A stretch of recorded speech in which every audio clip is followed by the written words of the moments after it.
This is marjoram, an herb from the Mediterranean region. Let's step into the Better Homes and Gardens test garden to learn more about it.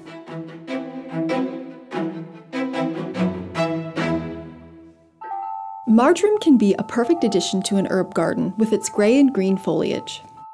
Mostly used in meat dishes, this herb can transform any dish with its sweet and slightly bitter flavor.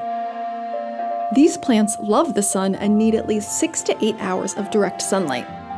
This plant is drought tolerant and rarely needs watering. Marjoram can only survive in hot and dry climates. Grow it in containers or raised beds for proper drainage. Its soil must have good drainage to prevent root rot. Marjoram doesn't require much maintenance, but it may require some pruning. Pinching the top inch of the new growth will help the plant stay full and bushy.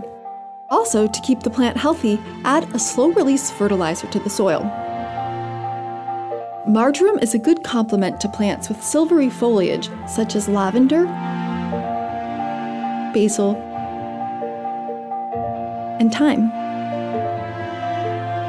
Now that you've learned more about marjoram, go forth and plant.